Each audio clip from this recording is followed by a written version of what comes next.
Okej, 100% žensk ima ob koncu nosečnosti diastazo, kjer se morajo trebušne mišice dobesedno podaljšati in raztegniti, da se prilagodijo rastočemu trebuščku. 6 tednov po porodu ima diastazo kar 60% žensk in 6 mesecev po porodu pa ostane še vedno 40% žensk z diastazo. In to kaže, da se pri nekaterih ženskah diastaza naravno zaceli, pri drugih pa potrebujemo nekaj pomoči. Ko se zaceli sama od sebe, je pogosto treba nasloviti težave z uravnavanjem pritiska, neravnovesja v jedru in preveriti celotno gibalno verigo. Zato si bomo zdaj pogledali nekaj vaj in možne dejavnike iz gibalne verige in osredotočeno delo za jedro, ki cilja predvsem na spodnji del diastaze. No, začnemo pri gibljivosti prsnega koša. Ob vdihu, če ima ženska omejeno gibljivost prsnega koša ob vdihu, se več gibanje zgodi v trebuhu. In to pomeni, da se tkiva v predelu diastaze stalno prekomerno raztezajo.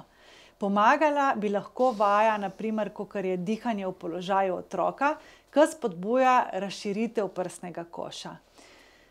Torej vstran, nazaj in pomaga uravnotežiti porazdelitev pritiska med vdihom. Izdih in preaktivne zgornje trebušne mišice, če so te zgornje trebušne mišice preveč aktivne, ustvarjajo dodaten pritisk navzdol, na spodnji del trebuha in medenično dno. In ta izdih je sicer pogojen z vdihom, ampak lahko predstavlja tudi samostojen problem.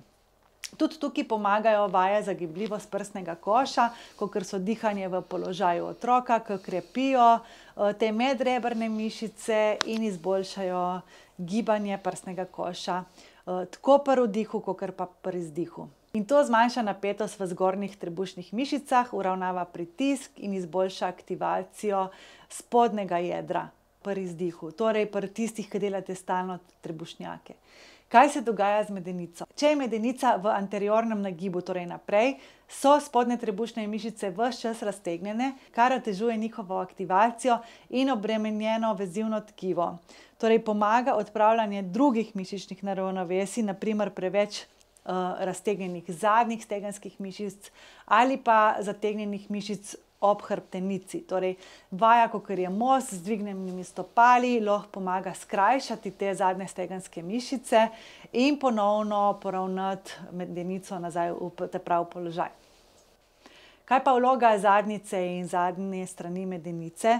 Torej, zategnjene zadnjične mišice ali pa nezmožnost njihovega ekscentričnega podaljšanja lahko prispevajo tako k anteriornemu kot tudi posteriornemu nagibu medenice, naprej ali pa nazaj. In to spremeni položaj medenice in spodnjih trebušnih mišic. Ko zadnjica deluje pravilno in se pri gibanju lepo podaljšuje, pomaga postaviti te spodnje trebušne mišice v krajši in močnejši položaj. Če pa zadnjica ne sodeluje, pri iztegu kolka telo pogosto kompenzira s hrbtenico, medenica se ponovno preveč nagne naprej, imamo ta baletni del hrbtenice, mišice v hrbtenici se zategujejo in diastaza se ohranja ali pa poslabšuje. Pomaga vaja, kakor je deadlift z eno nogo, kjer gibanje prihaja iz zadnjice in medenice in ne iz hrbta ali pa kolen. Kaj pa vloga premikavk, torej aduktorjev, notranjih stegenskih mišic? Tudi to ima zelo veliko vlogo pri diastazi, ker pomagajo ustvarjati notranjo rotacijo medenice, s čimer se sedne kosti rahlo razmaknejo in spodnje trebušne mišice postavijo v krajši položaj. Ker imajo aduktorji tudi fascialno povezavo s prednjim delom medeničnega dna in spodnjim delom te naše prečne trebušne mišice transverzusom. Zato jih je smiselno okrepiti. In dobre vaje so kakšen dvig nog v ležečem položaju, na boku recimo, pa še tudi druge vaje imamo, ogromno tega v programih.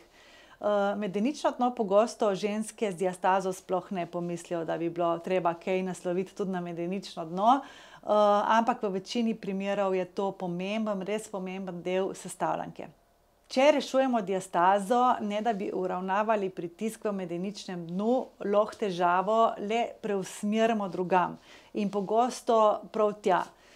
Prekomerno napeto zadnje medenično dno lahko povzroči, da se vdih usmeri navzdol v spodnji trebuh, torej šibko sprednje medenično dno pa zmanjša sposobnost teh spodnjih trebušnih mišic, da se sploh učinkovito aktivirajo. Uporabna vaja je dinamični obrat medenice, kjer preverjamo, a se lahko teža premakne z ene strani medenice na drugi, ker odpravlja ta neravnovesja v medenici in medeničnem dnu. Rektusi, torej six-pack, pomaga ožati razmik, medtem ko ta prečna trebušna mišica transverzus izboljša napetost čez razmik. Globina, koliko lahko ti dejansko potisneš prst noter v diastazo, je pomembnejša od širine, ker vpliva na stabilnost medenice, hrbtenice in prenos sile čez celo telo. Torej, če imaš zelo globoko diastazo, krepi torej prečno trebušno mišico, transverzus, z vajami, kakor sta dead bug ali pa dihanje s stiskom abduktorjev, pri katerih dejansko občutiš, da se sprednje kosti približujejo druga drugi. Ne le, da vlečeš popek not, ampak dejansko, da delaš aktivno za transverzus. Če želiš zmanjšati širino razmika, so pa bolj primerne vaje s fleksijo, kakor so recimo počasen spust CD ali pa obratni trebušnjak, ta reverse crunch.